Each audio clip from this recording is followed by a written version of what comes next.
welcome to another episode of Monday with Emerald. I hope you guys had such a wonderful New Year's Eve. Here's a clip from mine.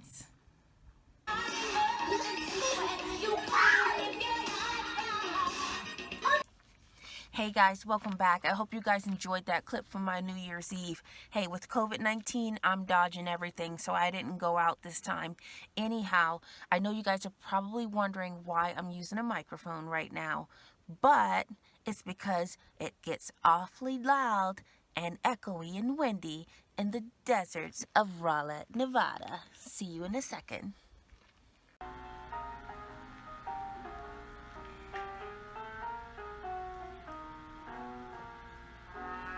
Rhyolite is a ghost town in Lee County in the U.S. state of Nevada. It is in the Bullfrog Hills, about 120 miles north of Las Vegas, near the eastern boundary of Death Valley National Park. The town began in early 1905 as one of several mining camps that sprang up after a prospecting discovery in the surrounding hills. During an ensuing gold rush, thousands of gold seekers, developers, miners, and service providers flocked to the Bullfrog Mining District. Many settled in Rhyolite, which lay in a sheltered desert basin near the region's biggest producer, the Montgomery Shoshone Mine. Industrialist Charles M. Schwab bought the Montgomery Shoshone Mine in 1906 and heavily invested in infrastructure, including piped water, electric lines, and rail transportation that served the town as well as the mine. By 1907, Rhyolite had electric lights, water mains, telephones, newspapers, a hospital, a school, an opened opera house, and a stock exchange. Published estimates of the town's peak population vary widely, but scholarly sources generally place it in a range between 3,500 and 5,000 in 1907 to 1908. Rhyolite declined almost as rapidly as it rose. After the richest ore was exhausted, production fell. The 1906 San Francisco earthquake and the financial panic of 1907 made it more difficult to raise development capital. In 1908, investors in the Montgomery Shoshone Mine, concerned that it was overvalued, ordered an independent study. When the study's findings proved unfavorable, the company's stock value crashed, further restricting funding. By the end of 1910, the mine was operating at a loss, and it closed in 1911. By the time, many of out-of-work miners had moved elsewhere, and Rhyolite's population dropped well below 1,000. By 1920, it was close to zero. After 1920, Rhyolite and its ruins became a tourist attraction and a setting for motion pictures.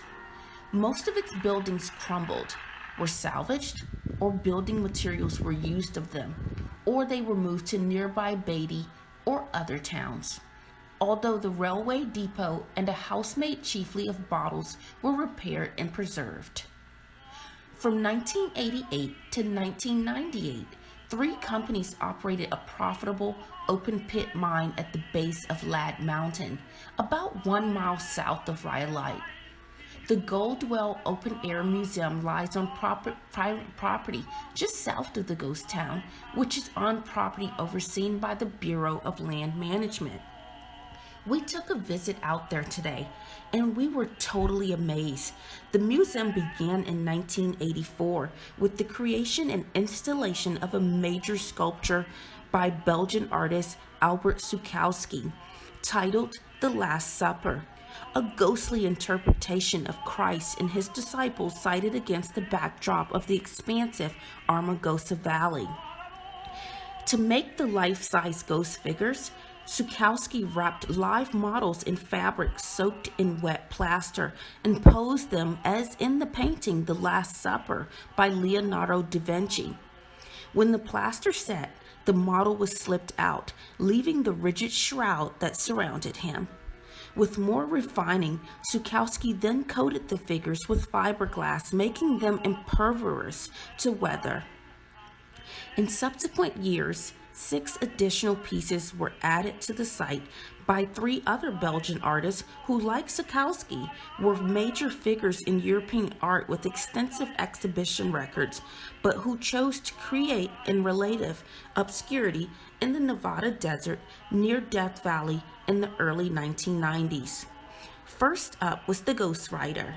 Constructed like the Last Supper, a local Beatty resident donated his effort and his bicycle to the piece. Next was the Lady Desert, the Venus of Nevada. Dr. Hugo Heyermann refers back to classical Greek sculpture while maintaining a pixelated presence in the high-tech world of the 21st century. Next up was the tribute to the Shorty Harris. Fred Burowitz. Shorty Harris was a legendary prospector in Rhyolite. His hopeful companion, a penguin, represents the artist who always felt out of place in the desert. Next up was the Sit Here. This is the most newest piece. It was acquisitioned in 2000. The piece was designed by Sophie Siegman. Originally created as an artist in residence project at the Light Discovery Children's Museum in Las Vegas. The couch was rescued, relocated, and rehabilitated at Goldwell in 2007, where it continues to be restored and maintained. Next up was the Serving Ghost. Albert Sikowski, a private commission that was donated to museum in 2010 by Art and Patricia Adams. Originally, the ghost was serving from a set of vertical wooden bottles that eventually disintegrated. The low-profile artist palette was more recently interpreted. Stopping by the Rhyolite Ghost Town and visiting the Goldwell Open Air Museum is a treat for anyone, as the property is fully maintained by the Land, Museum, and Management. The art there that's bringing together of European artistic sensibility and the rural culture of a small desert town created both poignant and humorous moments and two worlds forever united. The film answers the question of millions of visitors on how the Last Supper came into being and what motivated the artist Albert Sikowski to place it there. There's a DVD called Death Valley Project, The Making of the Last Sculpture.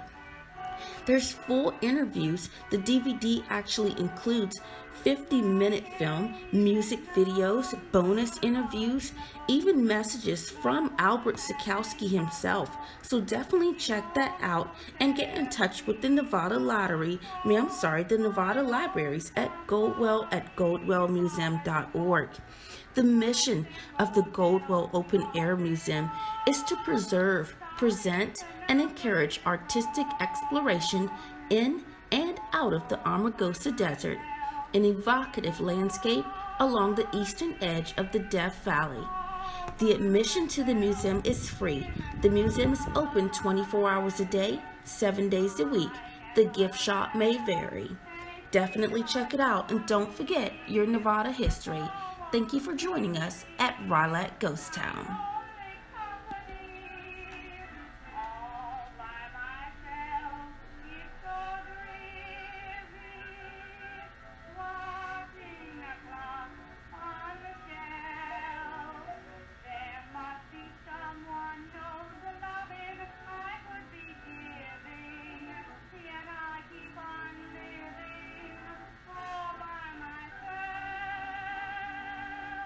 Hey guys, I hope you guys enjoyed this episode of Monday with Emerald. And before I forget, because I always forget this, I need to send a special thank you to Sarah, Robin, and James. They are my virtual crew.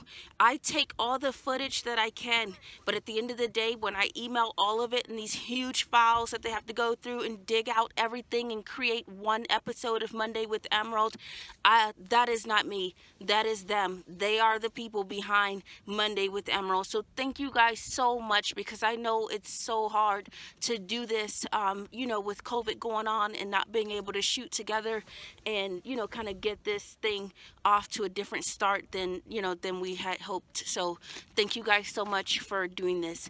And until next week, guys, I can't wait till you guys see next week's episode. It's going to be super dope. So I cannot wait to see you then. Have a good night.